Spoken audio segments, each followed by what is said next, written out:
Hello and welcome to this week's 2-minute Parsha. Last week in Parshas Vayakhel, the Torah gives the whole list of everything that was built for the Mishkan. In this week, Parshas Pikudei, again we have the project overview of exactly how things were done.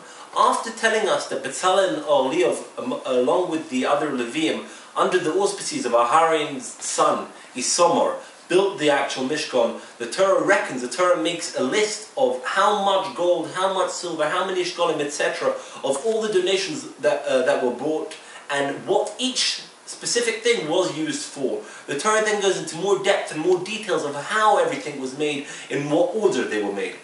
Finally, when everything was all set up, everything was all built, they bring it to Moshe Rabbeinu for approval, and Moshe says that it was built ka'asher tzivah Hashem, like Hashem had commanded it for it to be built. Hashem then appears to Moshe and he tells him that on the coming Rosh Chodesh, which was going to be Rosh Chodesh Nisan, he was to set up the Mishkan. Hashem tells him where to put each of the kelim, where to place them in the Mishkan, and to use the Shem and Mishcha to anoint all the kelim and the Mishkan itself for the Avodah. So, on Rosh Chodesh Nisan, 2 years after Yetzias Mitzrayim, 2 years since Klal Yisrael had been in the Midbar, they have got Matan Torah, they were told, they did the Cheder Egel, and they were told to build a Mishkan. Moshe Rabbeinu goes and he sets it up, he builds the Mishkan, and he does the first Avodah. He lights the first menorah, he does the first Keteres, and he brings the first Korbanos in the Mishkan.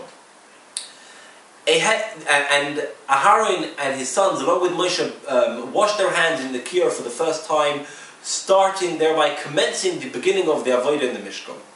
A heavy cloud then descends and covers the Mishkan, and the Shechina rests inside the Mishkan. The Torah tells us that even Moshe could not enter the Mishkan. The Torah says that when this cloud was up, it was a sign that Klal Yisrael were to travel, and when it was down, Klal Yisrael had to stay where they were. At night, the cloud was replaced by fire for the whole of Klal Yisrael to see.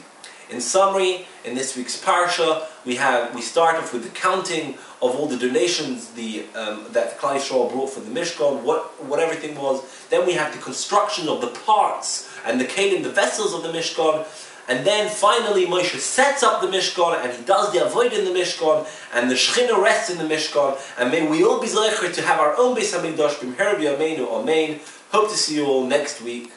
Good Shabbos.